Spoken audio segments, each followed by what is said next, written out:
Hello students. Chapter 12 को हमने start किया था पार्लियामेंट्री सिस्टम। अपने इस लेक्चर में हम पढ़ेंगे पार्लियामेंट्री सिस्टम के डीमेरिट्स क्या क्या हैं, इसके डिसएडवांटेजेस क्या क्या हैं। स्टूडेंट, अपने प्रीवियस लेक्चर में हमने पार्लियामेंट्री सिस्टम के डिफरेंट मेरिट्स को पढ़ा था, एडवांटेजेस को पढ़ा था, और इस लेक्चर में हम उनके डीमेरिट्स को पढ़ेंगे। स्टूडेंट, पार्लियामेंट्री सिस्टम का जो सबसे पहला डीमेरिट बताया गया है उसमें कहा गया है कि जो पार्लियामेंट्री फॉर्म ऑफ गवर्नमेंट है ये क्या होती है, एक अनस्टेबल गवर्नमेंट को प्रोवाइड कराती है, क्योंकि इसके लिए क्या है, कोई भी गवर्नमेंट अपने 5 ईयर के जो फिक्स्ड टर्म होता है उससे पहले भी वो अनस्टेबल हो सकती है। उससे पहले भी वो गवर्नमेंट अगर वो अपनी मेजॉरिटी को लॉस करती है तो क्या है, वो गवर्नमेंट अनस्टेबल हो जाएगी। इसीलिए कहा गया है कि जो पार्लियामेंट्री फॉर्म ऑफ गवर्नमेंट है, जो पार्लियामेंट्री फॉर्म ऑफ सिस्टम है, वो एक अनस्टेबल गवर्नमेंट को प्रोवाइड कराता है। अनस्टेबल इसीलिए कहा गया है क्योंकि स्टूडेंट, ये जो पार्लियामेंट्री फॉर्म ऑफ सिस्टम होता है इसमें जो भी मिनिस्टर्स हैं या जो भी अभी जो पार्टी रूलिंग पार्टी है वो तब तक रहेगी, तब तक उसमें रहेगी, जब तक वो मेजॉरिटी में रहेगी तभी क्या है, तब तक वो रूलिंग पार्टी बनी रहेगी। अगर जैसे ही वो लोकसभा में अगर वो अपनी मेजॉरिटी को खोती है या फिर किसी भी कुछ जो मिनिस्टर्स हैं उनके सपोर्ट को खोती है तो वो क्या होगा, वो सरकार गिर जाएगी। इसीलिए कहा गया है कि जो पार्लियामेंट्री फॉर्म ऑफ सिस्टम है वो अनस्टेबल गवर्नमेंट को प्रोवाइड कराती है, और इसमें जो भी मिनिस्टर्स हैं या जो भी इसके कैबिनेट में मेंबर्स हैं उनका क्या है, या फिर पूरी ओवरऑल जो रूलिंग पार्टी है जो कि सत्ता में है, गवर्नमेंट में है, वो क्या हो सकती है, अनस्टेबल हो सकती है। और उसके बाद जो नेक्स्ट डीमेरिट दी गई है उसमें बताया गया है कि इसमें जो भी ये पार्लियामेंट्री फॉर्म ऑफ सिस्टम है, जो पार्लियामेंट्री फॉर्म ऑफ गवर्नमेंट है, इसमें जो भी पॉलिसीज़ बनाई जाती हैं, जो भी एक्ट्स बनाए जाते हैं, उनकी कोई कंटिन्यूटी नहीं होती है। स्टूडेंट, ऐसा इसीलिए कहा गया है क्योंकि जो कोई भी सरकार है, कोई भी गवर्नमेंट है, कोई भी रूलिंग पार्टी है जिसको कंट्री को गवर्न करने के लिए जो टाइम पीरियड दिया जाता है वो 5 इयर्स का फिक्स टाइम पीरियड दिया जाता है, और उसके बाद फिर से इलेक्शन होते हैं। तो स्टूडेंट, कोई भी अगर पॉलिटिकल पार्टी है जो कि रूलिंग पार्टी है वो क्या करती है, वो ये ध्यान रखती है कि हमको क्या है, 5 इयर्स का ही टाइम मिला हुआ है, तो वो पहले 2-3 साल तो अपने को इस्टेब्लिश करने में लगाती है, जबकि जो फिफ्थ ईयर होता है या जो लास्ट ईयर होता है या उससे 1 साल पहले वो क्या है, अपने नेक्स्ट ईयर के जो इलेक्शन होते हैं उसके प्रिपरेशन में लग जाती है। तो जो पॉलिसीज़ की बात आती है उनमें कोई कंटिन्यूटी नहीं रहती है, क्योंकि 5 इयर्स के बाद क्या होगा, नई सरकार आएगी, नई गवर्नमेंट आएगी, और इनको जो कि रूलिंग पार्टी है उसको इस चीज़ की कोई भी इंश्योरिटी नहीं होती है कि नेक्स्ट 5 ईयर में उनकी गवर्नमेंट आएगी या नहीं आएगी। इसीलिए कहा गया है कि नो कंटिन्यूटी ऑफ पॉलिसीज़। और स्टूडेंट, कई बार ऐसा होता है कि जो नेक्स्ट गवर्नमेंट आती है वो जो कि प्रीवियस गवर्नमेंट थी, जो previous political party ruling party के द्वारा बनाए गए रूल्स से जो पॉलिसीज़ थे, जो नई पार्टी आती है वो उसको कैंसिल कर देती है और अपनी नई पॉलिसीज़ को लागू करती है। तो इसीलिए कहा गया है कि ये जो पार्लियामेंट्री फॉर्म ऑफ सिस्टम है इसमें पॉलिसीज़ की कोई कंटिन्यूटी नहीं रहती है, क्योंकि कभी कभी ऐसा होता है कि जो न्यू गवर्नमेंट आती है वो पुरानी गवर्नमेंट के द्वारा बनाई गई पॉलिसीज़ को कैंसिल कर देती है और अपनी जो पॉलिसीज़ हैं उनको क्रियान्वयन करती है, उनको एप्लीकेबल बनाती है। जैसे कि स्टूडेंट, इसमें बताया भी गया था कि जो क्या है कि जो 1977 में जो मोरारजी देसाई गवर्नमेंट आती है तो वो क्या करती है, कांग्रेस के द्वारा पहले जो बनाए गए उनके रूल्स होते हैं, जो उनकी पॉलिसीज़ होती हैं, काफ़ी उन एक्ट्स में चेंजेस कर देती है। लेकिन जब 1980 में जब फिर से इंदिरा गांधी गवर्नमेंट में आती हैं, इंदिरा गांधी पावर में आती हैं, तो वो इन मोरारजी देसाई आईएसआई के द्वारा चेंजेज को फिर से क्या है वैसा ही बना देती हैं जैसा उन्होंने 1977 से पहले सत्ता में आने पर किया था। तो आप देख रहे हैं कि जो भी पॉलिसीज़ हैं उनकी कोई कंटिन्यूटी नहीं है। अगर कोई दूसरी गवर्नमेंट आ रही है तो जो पहली गवर्नमेंट थी उसकी पॉलिसीज़ को वो कैंसिल कर देती है, उसके बनाए गए एक्ट्स को वो कैंसिल कर देती है और अपने नए एक्ट्स और नई पॉलिसीज़ को बनाती है। इसके बाद जो नेक्स्ट पॉइंट बताया गया है demerits of the parliamentary system में, उसमें कहा गया है कि डिक्टेटरशिप ऑफ द कैबिनेट। इसमें जो पार्लियामेंट्री फॉर्म ऑफ गवर्नमेंट है उसमें जो कैबिनेट है, जो कैबिनेट होती है बेसिकली वो लेजिस्लेचर की भी लीडर होती है और जो एग्जीक्यूटिव बॉडी होती है उसमें भी उसकी लीडरशिप रहती है। तो इसीलिए कहा गया है कि जो ये कैबिनेट है ये जब अपनी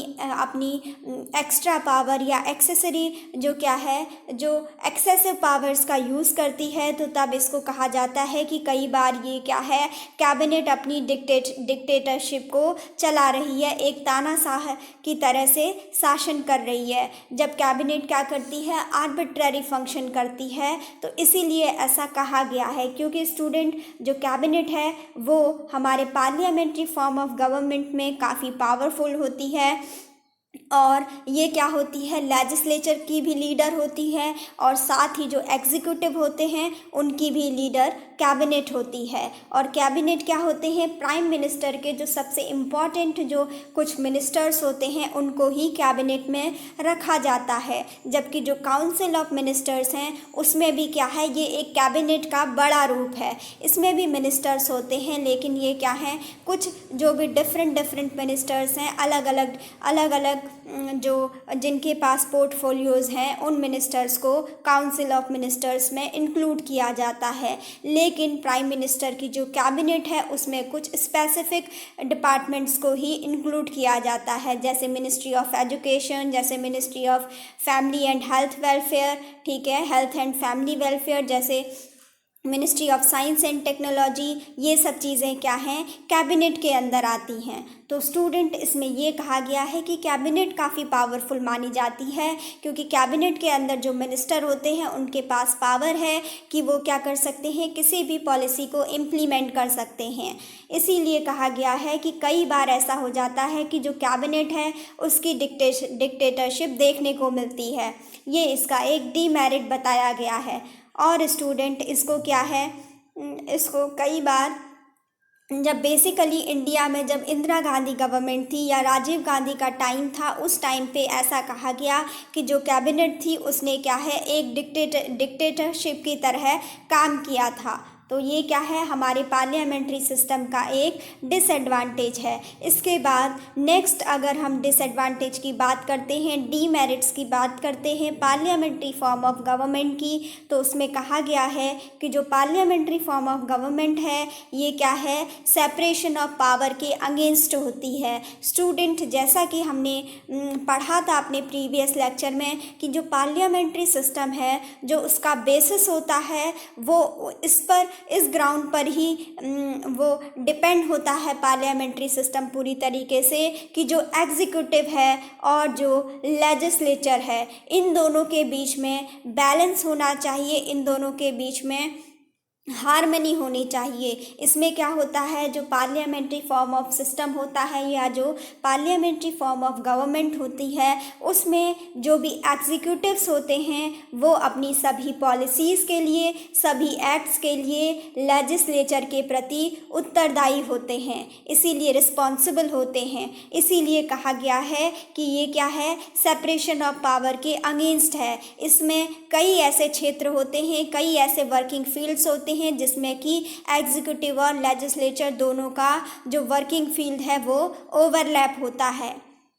इसीलिए कहा गया है कि ये क्या है सेपरेशन ऑफ पावर के अगेंस्ट है। जबकि जो प्रेसिडेंशियल फॉर्म ऑफ गवर्नमेंट है जो कि यूएसए में यूज़ होता है वहाँ पर हमने पढ़ा था कि वहाँ पर जो भी लेजिस्लेचर बॉडी होती है, जो भी एग्जीक्यूटिव बॉडी होती है और जो भी जुडिशियरी बॉडी होती है उन तीनों के बीच में पावर ऑफ सेपरेशन होता है और कोई भी किसी के भी वर्क फील्ड में इंटरफेयर नहीं कर सकता है। लेकिन यहाँ पे क्या है, यहाँ पे parliament parliamentary form of government में लेजिस्लेचर और एग्जीक्यूटिव के बैलेंस से ही, उनकी हार्मनी से ही हमारा जो सिस्टम है वो चलता है। और इन दोनों की जो पावर्स हैं वो काफ़ी ओवरलैप करती हैं, इनका जो वर्क फील्ड है वो भी काफ़ी ओवरलैप करता है। तो ये दोनों क्या है, बेसिकली मिलजुल कर काम करते हैं। इसीलिए कहा गया है कि जो हमारा पार्लियामेंट्री सिस्टम है वो क्या है, सेपरेशन ऑफ पावर के अगेंस्ट है।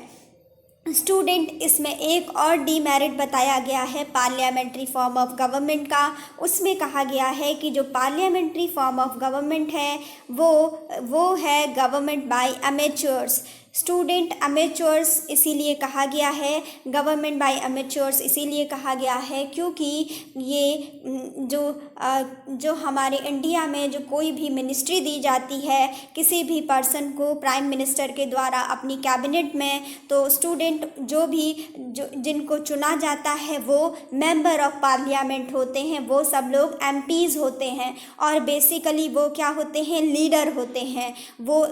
उनको मान लीजिए कि किसी को हमने एजुकेशन डिपार्टमेंट दिया है तो उसका जो मिनिस्टर है वो ज़रूरी नहीं है कि वो एक्सपर्ट हो, बल्कि वो क्या है, वो एक लीडर है, वो मेंबर ऑफ पार्लियामेंट है, वो हमारे द्वारा, लोगों के द्वारा एक रिप्रेजेंटेटिव भेजा गया है इलेक्शन के थ्रू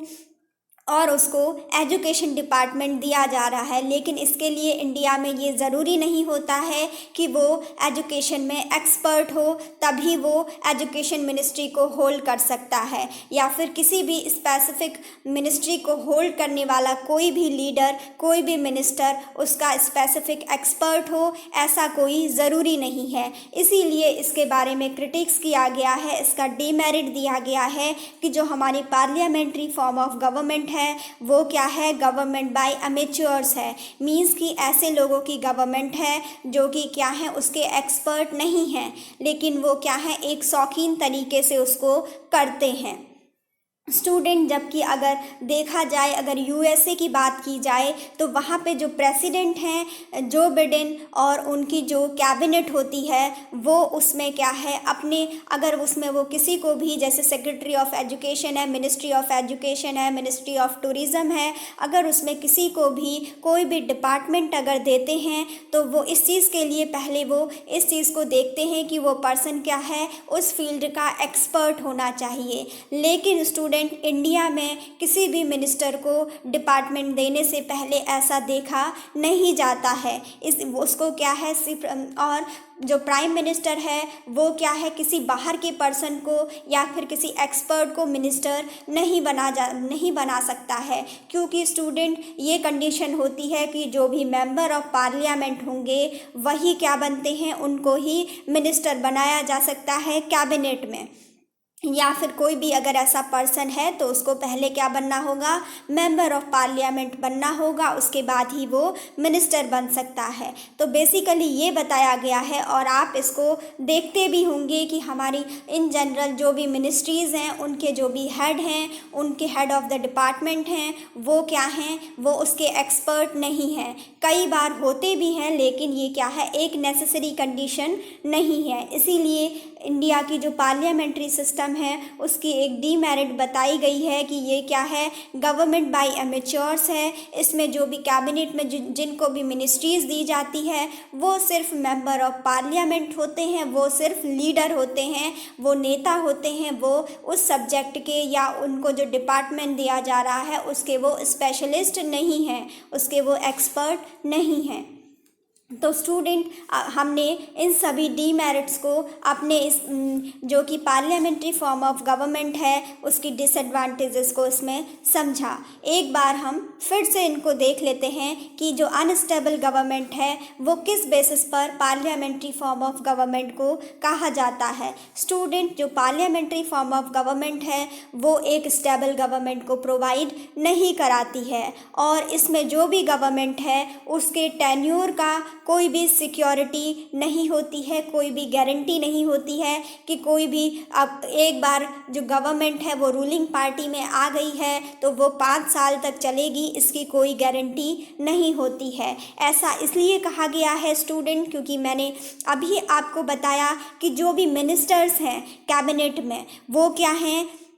या जो भी रूलिंग पार्टी है, जो भी रूलिंग गवर्नमेंट है, वो इस बात पर बेसिस होती है वो कि जो भी मेजॉरिटी लेजिस्लेचर्स हैं उनकी दया पर, उनकी मर्सी पर डिपेंड होती है कि जब तक उनका सपोर्ट रहेगा तब तक क्या है वो गवर्नमेंट चलेगी, और जो ऑफिस का जो भी सर्वाइवल है वो भी तभी तक पॉसिबल होगा जब तक कि उसको लेजिस्लेचर में सपोर्ट मिले और उसका लेजिस्लेचर में उसकी मेजॉरिटी बनी रहे। और स्टूडेंट, जो गवर्नमेंट है, जो पार्लियामेंट्री फॉर्म ऑफ गवर्नमेंट है या जो रूलिंग पार्टी है, वो कब अनस्टेबल हो जाती है इसके भी रीज़न बताए गए हैं कि स्टूडेंट, जब पार्लियामेंट में लेजिस्लेचर के द्वारा, लेजिस्लेचर में लोकसभा में सिंपली क्या है, नो कॉन्फिडेंस मोशन लाया जाता है, जब पॉलिटिकल डिफ्लेक्शन हो जाता है, या फिर जब क्या होता है, जब कॉलिशन की गवर्नमेंट बनती है, मींस की गठबंधन की जो गवर्नमेंट है वो बनती है। स्टूडेंट, ऐसा तब होता है कि मान लीजिए कोई ऐसा कोई इलेक्शन होता है और उसमें क्या है, उसमें मेजॉरिटी किसी भी पार्टी को नहीं मिलती है। मान लीजिए 3 पार्टी हैं ABC, तो इसमें से क्या है, किसी को भी मेजॉरिटी वोट नहीं मिलते हैं। तो इस कंडीशन में इन तीनों के द्वारा, इन तीनों पॉलिटिकल पार्टीज़ के द्वारा क्या है, कॉलिशन की गवर्नमेंट बनाई जाती है, जिसे कि गठबंधन की सरकार कहा जाता है, मिलीजुली सरकार कहा जाता है। तो स्टूडेंट, इस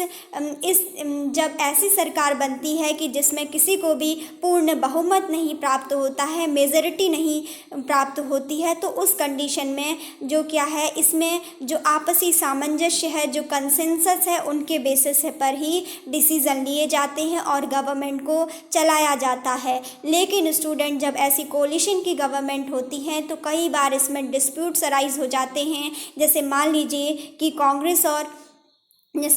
और बीजेपी ने अगर मिलकर कोई भी गवर्नमेंट बनाई, जैसे मान लीजिए ये क्या है, 3 पॉलिटिकल पार्टी हैं ABC, अगर क्या है B को अपना कोई चीज़ मनवाना है तो वो क्या कर सकती है, A और C पर फोर्स बना सकती है कि आपको क्या है, हमारी पॉलिसीज़ को भी एप्लीकेबल करना होगा, नहीं तो हम अपनी मेजॉरिटी वापस ले लेंगे और जो गवर्नमेंट है वो अनस्टेबल हो जाएगी, गवर्नमेंट हट जाएगी। तो इसीलिए क्या है, मान लीजिए C क्या है, C असंतुष्ट है, C एक पॉलिटिकल पार्टी है, वो भी किसी पॉलिसी से डिसएग्री है, कॉलिशन की गवर्नमेंट की बात कर रहे हैं, तो C भी कह सकता है कि क्या है, हमारी भी पॉलिसीज़ को एक्ट करिए, उसमें हमारी भी पॉलिसीज़ को ऐड करिए, नहीं तो क्या है, हम अपना मेजॉरिटी सपोर्ट वापस ले लेंगे। और अगर क्या होगा, इनने अपना सपोर्ट वापस ले लिया तो जो रूलिंग पार्टी है, जो रूलिंग गवर्नमेंट है, वो अनस्टेबल हो जाएगी। तो स्टूडेंट, जो कॉलिशन की गवर्नमेंट होती है उसका क्या है, ये डिसएडवांटेज है कि जो डिफरेंट पॉलिटिकल पार्टीज़ आपस में मिलकर कॉलिशन के बेसिस पर, आपसी समझ के बेसिस पर अगर पॉलिटिकल पार्टियां क्या हैं, गवर्नमेंट को चलाती हैं, जिसको कि कॉलिशन गवर्नमेंट कहते हैं, तो उनमें क्या होता है, उनमें होता है कन्फ्लिक्ट ऑफ इंटरेस्ट। क्या है, अपने अपने इंटरेस्ट के लिए, अपने अपने हितों की पूर्ति के लिए उनमें क्या हो जाते हैं, कन्फ्लिक्ट हो जाते हैं। तो इससे भी कई बार जो ये कॉलिशन की गवर्नमेंट है, ये भी एक अनस्टेबल गवर्नमेंट के लिए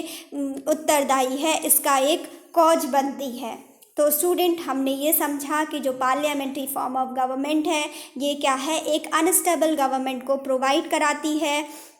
और स्टूडेंट, जब ऐसा देखा भी गया है कि जब मोरारजी देसाई की गवर्नमेंट थी, चरण सिंह की थी, VP सिंह गवर्नमेंट थी, चंद्रशेखर गवर्नमेंट थी, देवगौड़ा की गवर्नमेंट थी, IK गुजराल की जो गवर्नमेंट थी, इन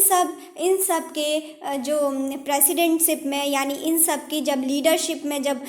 गवर्नमेंट को चलाया गया था, तो उस टाइम पर कई बार हमारे देश के जो प्राइम मिनिस्टर थे, कई बार वो चेंज हुए थे, कई बार गवर्नमेंट में चेंजेस आए थे, यहाँ तक कि कुछ मंथ में ही जो गवर्नमेंट थी वो चेंज हो रही थी उस टाइम, क्योंकि किसी को भी मेजॉरिटी नहीं मिली थी, कोलिशन के बेसिस पर गवर्नमेंट बनी थी। तो उसमें क्या है, जब डिफरेंट पॉलिटिकल पार्टीज़ के बीच में जो कन्फ्लिक्ट ऑफ इंटरेस्ट होता है, इंटरेस्ट का कन्फ्लिक्ट हो जाता है, तो उसमें क्या है, वो लोग अपना मेजॉरिटी, अपना सपोर्ट को वापस ले लेते हैं और उससे सरकार अनस्टेबल हो जाती है। तो बेसिकली अब हमने समझा कि जो ये पार्लियामेंट्री फॉर्म ऑफ गवर्नमेंट है, ये अनस्टेबल गवर्नमेंट क्यों है, या इसको अनस्टेबल गवर्नमेंट क्यों कहा जाता है।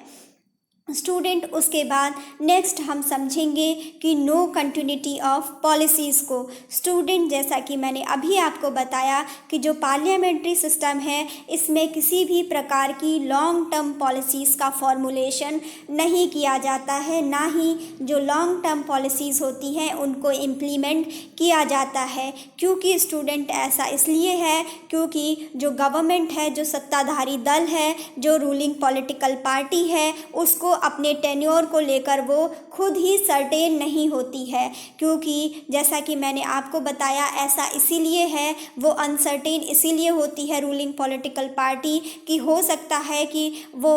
अगर क्या है लेजिस्लेचर में, लोकसभा में जो भी उसको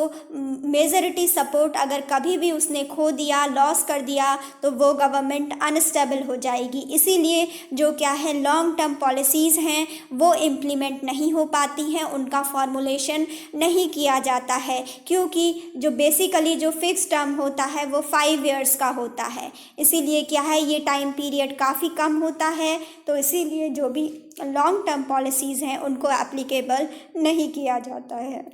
और स्टूडेंट इसमें ये कहा गया है कि जो रूलिंग पार्टी है वो क्या है, जब कोई भी नई गवर्नमेंट आती है तो वो क्या करती है, किसी भी पुरानी गवर्नमेंट के जो कि प्रीवियस गवर्नमेंट थी उसकी बनाई हुई पॉलिसीज़ को चेंज कर देती है। जैसा कि स्टूडेंट मैंने अभी आपको एग्जांपल दिया था कि जो मोरारजी देसाई हैं, जब उनकी गवर्नमेंट आती है 1977 में, जिसके हेड मोरारजी देसाई थे, तो उन्होंने जो भी पहले की जो कांग्रेस गवर्नमेंट थी 1977 से पहले, उन्होंने उनके द्वारा जो उनकी जो काफ़ी पॉलिसीज़ थी उनको चेंज कर दिया था। और जब क्या होता है 1980 में फिर से जब कांग्रेस गवर्नमेंट पावर में आती है, सेंटर में आती है, तो उसके द्वारा ही उन पॉलिसीज़ को फिर से 1977 के पहले तक वैसा ही बना दिया जाता है और मोरारजी देसाई ने जो चेंजेस किए थे उनको रिमूव कर दिया जाता है। तो स्टूडेंट आप देख रहे हैं कि इसमें गवर्नमेंट के द्वारा ही जो पॉलिसीज़ बनाई जा रही हैं पार्लियामेंट्री फॉर्म ऑफ सिस्टम में, उनकी कोई कंटिन्यूटी नहीं रहती है और ना ही लॉन्ग टर्म पॉलिसीज़ को एप्लीकेबल बनाया जाता है। स्टूडेंट उसके बाद जो नेक्स्ट डीमेरिट है पार्लियामेंट्री फॉर्म ऑफ गवर्नमेंट का, उसमें कहा गया है कि जो कैबिनेट है वो क्या हो जाती है, अपना डिक्टेटरशिप की तरह बिहेव करने लगती है। मींस कि कैबिनेट जो अननेसेसरी पावर हैं, जो एक्स्ट्रा पावर्स हैं, उनको यूज़ करने लगती है। इसमें ये कहा गया है कि जो रूलिंग पार्टी है वो पार्लियामेंट में जब तक उसको एब्सोल्यूट मेजॉरिटी मिलती है तभी तक क्या है, अगर वो गवर्नमेंट में रहती है। और जब स्टूडेंट ऐसा तब हो सकता है कि मान लीजिए कोई पार्टी है जो कि मेजॉरिटी वोट से आई है और उसको क्या है पार्लियामेंट में एब्सोल्यूट मेजॉरिटी मिली है और वो क्या कर रही है, वो ऑटोक्रेटिक बन गई है और अपनी अनलिमिटेड पावर्स को एक्सरसाइज कर रही है। तो ऐसा कहा जाता है कि कैबिनेट क्या है, डिक्टेटरशिप की तरह काम कर रही है, तानाशाही की तरह काम कर रही है। स्टूडेंट जो कि एक H J Laski the person, उन्होंने पार्लियामेंट्री सिस्टम के बारे में कहा है कि जो पार्लियामेंट्री सिस्टम है वो एग्जीक्यूटिव्स को तानाशाही करने का अवसर देता है। उन्होंने कहा है कि जो पार्लियामेंट्री सिस्टम है वो एग्जीक्यूटिव्स को टायरनी करने की अपॉर्चुनिटी देता है, उनको क्या है एक तरीके से अत्याचार करने की, यानी एक्सेसिव पावर को अपना फॉर्म करने की इंडिपेंडेंस देता है। ऐसा उन्होंने एक क्रिटिक किया है। नेक्स्ट इसमें जो कि एक फॉर्मर ब्रिटिश प्राइम मिनिस्टर थे राम से मोयर, उन्होंने भी जो कैबिनेट है उसकी डिक्टेटरशिप के बारे में कंप्लेन की है। उन्होंने भी इस चीज़ को कहा कि जब कोई भी मेजॉरिटी पार्टी होती है जिसको कि पार्लियामेंट में अगर एब्सोल्यूट मेजॉरिटी से जीत कर वो आई है, तो कई बार ऐसा देखा जाता है कि वो जो कैबिनेट है वो ऑटोक्रेटिक बन गई है और अपनी अनलिमिटेड पावर को एक्सरसाइज करने लगती है और जिसमें वो किसी के भी हितों को ध्यान में नहीं रखती है। इसी को क्रिटिक करते हुए, इसीलिए पार्लियामेंट्री सिस्टम पर क्रिटिक्स करते हुए एच जे लास्की कहते हैं कि जो ये पार्लियामेंट्री फॉर्म ऑफ गवर्नमेंट है ये एग्जीक्यूटिव्स को निरंकुशता का या फिर डिक्टेटरशिप की अपॉर्चुनिटी देता है। और साथ ही जो रामसे मोयर हैं जो कि फॉर्मर ब्रिटिश प्राइम मिनिस्टर थे, उन्होंने भी कैबिनेट के डिक्टेटरशिप के बारे में कंप्लेन की है, उन्होंने भी इस चीज़ की शिकायत की है। इसमें जो स्टूडेंट, अगर हम डिक्टेटरशिप ऑफ द कैबिनेट की बात करें तो इसको हमारे देश में भी देखा जा सकता है। जब क्या हुआ था, जब हमारे देश में इंदिरा गांधी की गवर्नमेंट थी, राजीव गांधी की गवर्नमेंट थी, तो उस टाइम पर कहा गया था, उसको हम कह सकते हैं कि उस टाइम पे जो कैबिनेट थी वो काफ़ी ऑटोक्रेटिक हो गई थी और वो अपनी अनलिमिटेड पावर्स को एक्सरसाइज कर रही थी, जिसमें कि हम जो नेशनल इमरजेंसी है उसको, उस प्रोविज़न को भी यहाँ पर कंसीडर कर सकते हैं, जो कि इंदिरा गांधी के द्वारा 1975 में लगा दी गई थी। तो वो भी क्या है, कैबिनेट की डिक्टेटरशिप को दिखाता है। और जो राजीव गांधी और जो इंदिरा गांधी का जो टाइम पीरियड था जिसमें उनकी गवर्नमेंट थी, उस टाइम पीरियड को इस तरीके से शो किया जाता है कि उसमें जो कैबिनेट थी उसने डिक्टेटरशिप की तरह बिहेव किया था।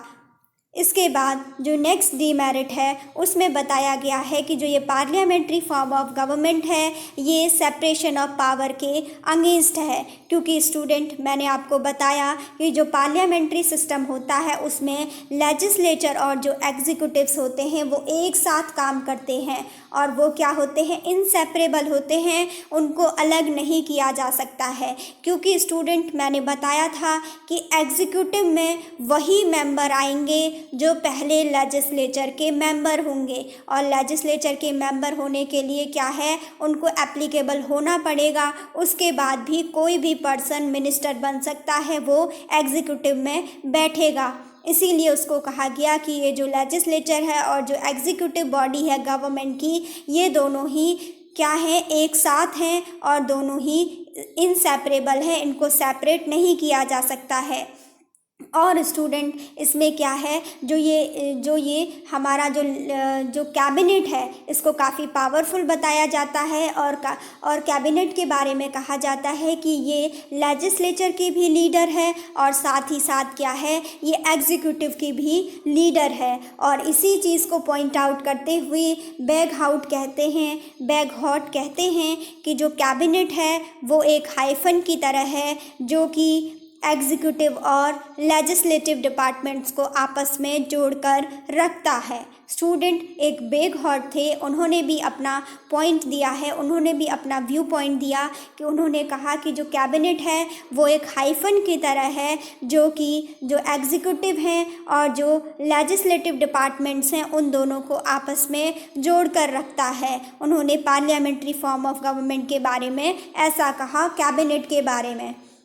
स्टूडेंट, इसमें ये कहा गया कि जो होल सिस्टम ऑफ गवर्नमेंट है, अगर वो क्या, जो कि ये पार्लियामेंट्री फॉर्म ऑफ गवर्नमेंट है, इसमें क्या है, पावर ऑफ सेपरेशन की थ्योरी एप्लीकेबल नहीं होती है। ये उसके क्या है, उसके स्पिरिट के अगेंस्ट है। इसमें दोनों ही बॉडी गवर्नमेंट की, लेजिस्लेचर और एग्जीक्यूटिव दोनों ही इनसेपरेबल होते हैं और टुगेदर होते हैं, मीन्स एक साथ होते हैं। और उन दोनों में क्या होता है, उन दोनों की पावर्स में फ्यूज़न होता है। मीन्स स्टूडेंट की इनका जो वर्किंग फील्ड है, इनकी जो पावर्स हैं वो काफ़ी हद तक ओवरलैप करती हैं। ये बताया गया है हमारे पार्लियामेंट्री फॉर्म ऑफ गवर्नमेंट के बारे में कि इनमें क्या है, सेपरेशन ऑफ पावर नहीं होता है। नेक्स्ट डीमेरिट बताया गया है पार्लियामेंट्री फॉर्म ऑफ गवर्नमेंट के बारे में कि ये जो गवर्नमेंट है वो क्या है, गवर्नमेंट बाय अमेच्योर्स है। जैसा कि मैंने आपको बताया कि जो पार्लियामेंट्री फॉर्म ऑफ सिस्टम है उसमें जो मिनिस्टर्स हैं उनकी एडमिनिस्ट्रेटिव एफिशिएंसी को चेक नहीं किया जाता है और वो अपने फील्ड्स के एक्सपर्ट नहीं होते हैं। और जो प्राइम मिनिस्टर के पास अपने कैबिनेट में जिन मिनिस्टर्स को चूज़ करने के लिए जो चॉइस रहती है वो भी लिमिटेड रहती है, क्योंकि जो मेंबर ऑफ पार्लियामेंट हैं उनमें से ही किसी भी पर्सन को वो अपने कैबिनेट में किसी भी डिपार्टमेंट के लिए चूज़ कर सकते हैं, किसी भी एक्सटर्नल टैलेंट को उसमें इंक्लूड नहीं कर सकते हैं जो कि मेंबर ऑफ पार्लियामेंट का मेंबर ना हो। ऐसे किसी भी पर्सन को वो अपनी कैबिनेट में इंक्लूड नहीं कर सकते हैं। और स्टूडेंट इसमें एक रीज़न ये भी बताया गया है कि जो भी मिनिस्टर्स होते हैं वो अपना ज़्यादातर टाइम अपने पार्लियामेंट्री वर्क में लगाते हैं। जो भी पार्लियामेंट का जो भी काम होता है, कैबिनेट की मीटिंग्स में उनका ज़्यादातर टाइम जाता है, और उनकी जो भी पार्टी की जो एक्टिविटीज़ होती हैं, पार्टी की जो भी गतिविधियां होती हैं, उन सब में ही उनका टाइम चला जाता है। तो इसीलिए भी कहा गया है कि वो उनका क्या है, जो एडमिनिस्ट्रेटिव एफिशिएंसी है, इस तरफ उन मिनिस्टर्स का ध्यान नहीं जाता है। और हमारे पार्लियामेंट्री फॉर्म ऑफ गवर्नमेंट में जो भी मिनिस्टर्स हैं वो उस फील्ड के जो उनको दिया गया है, जो डिपार्टमेंट, जो पोर्टफोलियो उनको दिया गया है, उसके वो एक्सपर्ट नहीं होते हैं। ये क्या है, हमारे पार्लियामेंट्री फॉर्म ऑफ गवर्नमेंट के बारे में एक डिसएडवांटेज है, डीमेरिट्स बताई गई है। स्टूडेंट, अभी का लेक्चर यहीं पे कंप्लीट होता है। आई होप आपको समझ में आया हो। मैंने काफ़ी डिटेल तरीके से आपको समझाने की कोशिश की है कि पार्लियामेंट्री फॉर्म ऑफ गवर्नमेंट के डीमेरिट्स क्या क्या होते हैं। अभी का लेक्चर यहीं तक रखते हैं, और स्टूडेंट अपने नेक्स्ट लेक्चर में हम स्टडी करेंगे कि पार्लियामेंट्री फॉर्म ऑफ गवर्नमेंट को इंडिया में क्यों एप्लीकेबल किया गया। स्टूडेंट, अभी का लेक्चर यहीं रखते हैं। Thanks for watching.